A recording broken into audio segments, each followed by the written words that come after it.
Cyber police കസ്റ്റഡിയെടുത്ത പശ്ചാത്തലത്തിൽ ആദ്യം തൈക്കാടുള്ള ഈ സൈബർ പോലീസ് ആസ്ഥാനത്തേക്ക് എത്തിക്കുമെന്നാണ് വിവരങ്ങളുണ്ടായിരുന്നത്. സൈബർ പോലീസ് തന്നെയാണ് കസ്റ്റഡിയിലെടുത്തിരിക്കുന്നത്. പക്ഷേ ഇപ്പോൾ ഇവിടെ നിന്ന് മാറി AR ക്യാമ്പിലേക്ക് കൊണ്ടുപോകുമെന്നുള്ളൊരു വിവരങ്ങളാണ് നൽകുന്നത്.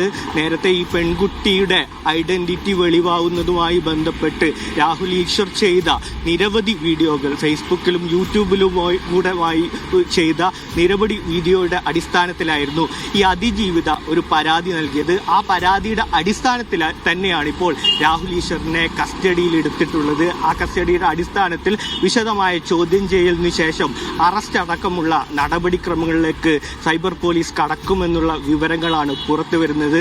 നേരത്തെ സൂചിപ്പിച്ചതുപോലെ ഈ പെൺകുട്ടികളുടെ പേഴ്സണൽ കാര്യങ്ങളടക്കം ഈ അതിജീവിതയെ അപമാനിക്കുന്ന തരത്തിൽ ഈ അതിജീവിതയെ രാഹുലും സംഘവും ഫേസ്ബുക്കിലൂടെയും മറ്റും വിശേഷിപ്പിച്ചിരുന്നത് വ്യാജ അതിജീവിത എന്നൊക്കെ തരത്തിലുള്ള അപമാനിക്കുന്ന തരത്തിലായിരുന്നു ഈ വീഡിയോകൾ ചെയ്തിരുന്നത്. ആ അർത്ഥത്തിലായിരുന്നു പ്രചരിപ്പിച്ചിരുന്നത്.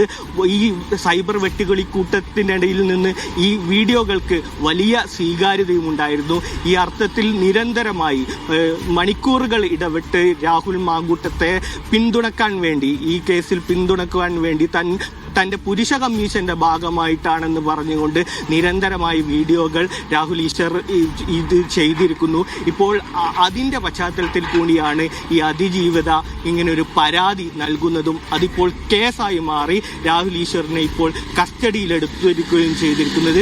തിരുവനന്തപുരത്തെ വീട്ടിൽ നിന്ന് രാഹുൽ ഈശ്വറിന്റെ വീട്ടിൽ നിന്നാണ് സൈബർ പോലീസ് കസ്റ്റഡിയിലെടുത്തു എന്നാണ് അറിയാൻ കഴിയുന്നത്. അതിന്റെ അടിസ്ഥാനത്തിലാണ് സൈബർ പോലീസ് ആസ്ഥാനത്തേക്ക് അദ്ദേഹത്തെ എത്തിക്കുമെന്നുള്ള വിവരത്തിന്റെ അടിസ്ഥാനത്തിൽ നമ്മളിവിടെ എത്തുന്നതും ഇപ്പോൾ അദ്ദേഹത്തിനെ തിരുവനന്തപുരത്തെ തന്നെ AR ക്യാമ്പിലേക്ക് എത്തിക്കുമെന്നുള്ള വിവരങ്ങളാണ് പുറത്തു വരുന്നത്. അല്പസമയത്തിനകം അവിടെ എത്തിക്കും. ആ അർത്ഥത്തിന് അതിനുശേഷമായിരിക്കും ഈ കേസിൽ അതിജീവിതയുടെ ഐഡന്റിറ്റി വെളിവാകുന്ന തരത്തിൽ വീഡിയോ ചെയ്തതിന്റെ അടക്കമുള്ള കാര്യങ്ങൾ അതിജീവിതയെ അപമാനിക്കുന്ന തരത്തിൽ നമുക്കറിയാം. ഇത്തരത്തിൽ ലൈംഗിക അതിക്രമണത്തിന് വിധേയമാകുന്ന ആളുകളുടെ ഐഡന്റിറ്റി വെളിപ്പെടുത്തരുത് എന്നുള്ളത് നമ്മുടെ നിയമ സംവിധാനത്തിന്റെ ഭാഗമാണ്.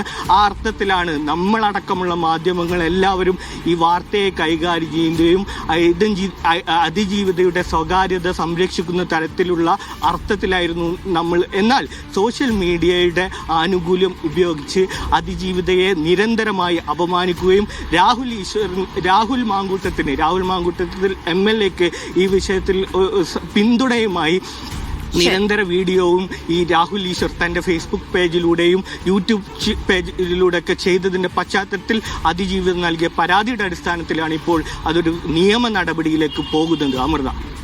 ശരി സഫാൻ, ഇപ്പോൾ AR ക്യാമ്പിൽ നിന്ന് സനിസ ശോഭാചന്ദ്രൻ കൂടി ചേരുന്നുണ്ട്. സനിസ, രാഹുലിനെ അവിടെ എത്തിച്ചോ, ചോദ്യം ചെയ്യൽ ആരംഭിച്ചോ, ഏതൊക്കെ ഉദ്യോഗസ്ഥരുണ്ട് അവിടെ?